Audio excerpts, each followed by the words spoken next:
Yasas Kalimera, magandang hapon po sa inyong lahat. In today's video, I just want to clarify what is the difference between MD and the MWO contract verification. Kasi a lot of our kabayans ay nalilito sila. Akala nila na ang MD ay MWO. So ano ba ang MD and ano ang MWO? Before we start the video, andito pala ako sa school ng anak ko. Makikita nyo na nagpa-parade sila. 25th of March is the celebration of Greek Revolution of 1821 or commonly called Greek Independence Day against the Turks. MD is short for Ministerial Decision and MWO is short for Migrant Workers Office. So, Migrant Workers Office ay, lumang pangalan yan ay POLO. P-O-L-O. So, POLO po yan ng Pilipinas. So, noong year 2023, January, binago na po yung pangalan ng POLO. Pinagsama po yung POLO, OWA, POEA at DFA, naging isa na po sila, isang departamento na po sila at tinatawag siya ngayon na DMW, Department of Migrant Workers.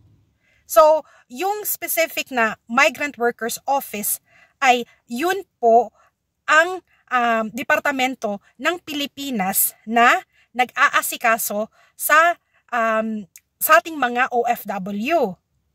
Okay?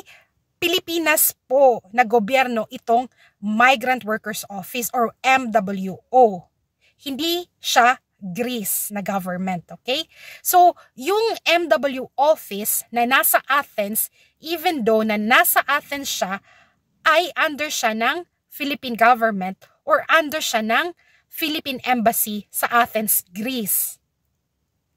So, wag po kayong malito sa MD.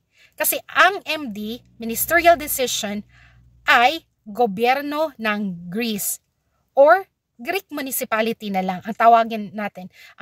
In English, actually, it's called decentralized. Ipopost ko dito, ano siya exactly kasi medyo mahirap i-pronounce. So, in today's video, I'm gonna show you an example of a MD and a Migrant Workers Office contract verification. But, it's very obvious na ang difference ng dalawang document ay MD is Greek document whereas migrant workers contract verification is English. Kasi yung MD is galing sa gobyerno ng Greece. Tandaan po ninyo na dapat makikita ninyo itong logo na to, yung blue at saka dapat Greek yung nakasulat. Which is nagpapahintulot sa'yo na magtrabaho as a hotel or any kind of job, diba? Any kind of trabaho sa Greece. So, let's say you have an employer. If your employer wants to hire a foreigner, first, he has to get a ministerial decision. So, the employer, agency, or hotel will apply to the government, to the municipality where the hotel belongs and apply there to hire you. So, once the municipality approves your hotel to hire a foreigner, then they will give a letter. That letter of approval, the Filipino community is normally calling it as MD, Ministerial Decision. A decision of approval na pwede ka nang mag-work sa Greece. So, ang MD ay para po sa lahat ng gustong magtrabaho sa Greece. Hindi lahat ng Pilipino ay kailangan ng Migrant Workers Office contract verification. Kasi yung MWO na contract verification ay required lang para sa mga Pilipino na nasa Pilipinas. Kasi yung contract na verified is a very important document para makakakuha ng Overseas Employment Certificate. So, ang mga Pilipino lang na nasa Pilipinas ang kailangang kumuha ng MWO verified contract. Kung ikaw ay Pilipino na nasa ibang bansa na let's say Dubai, hindi mo na kailangan yan. Kasi as long as you have a ministerial decision, you can directly get a visa from the Greek embassy. So once you have a ministerial decision that you are approved to work in Greece, we can simply call it as a work permit, then you can directly go to the embassy of Greece because they have a copy of your ministerial decision and they will grant you a working visa automatically. So as soon as you get MD letter, the agency or you yourself can book an appointment to get a visa from the Greek embassy. So the process normally takes like around 1 month only, because you can, depending on the availability of the embassy, you can have an appointment within 2 weeks. Definitely, you will get a visa. As soon as you get a visa, you go directly and fly to Greece. Ganon kabilis. Especially kung nasa labas ka na ng Pilipinas. But unfortunately, for the Filipinos that are in Philippines, as soon as you get your MD, and even if you have already the visa, you still need a migrant workers office contract verification.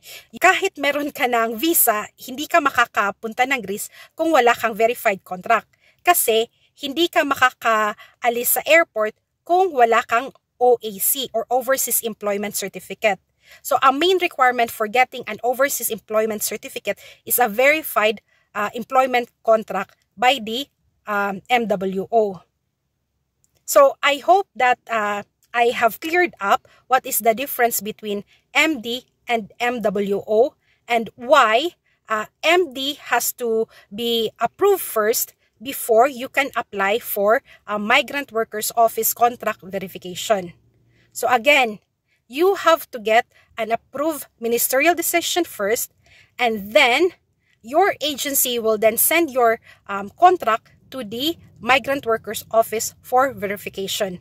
So, kung wala kang approval to work in Greece, then wala kang verified contract. Kung wala kang verified contract, hindi ka makakakuha ng OAC. Kung wala kang OAC, kahit meron ka pang visa na magpunta sa Greece, ay hindi ka makakalabas sa Pilipinas. Well, there is a way, okay? Secret lang po natin to, okay? Secret natin to. There is a way na even though wala kang verified contract, ay magagawa ng paraan para makalabas ng Pilipinas. Ang ginagawa ng mga kabayan natin ay nagbabakasyon sila. For example, nagbabakasyon sila sa Singapore and hindi nila dinideclare na mag-OFW sila. So pagdating nila ng Singapore, for example, is diretso na sila ng Greece. So yun po yung technique. Well, andito na po yung anak ko. So, paalam! Kita-kita sa susunod na video. Bye!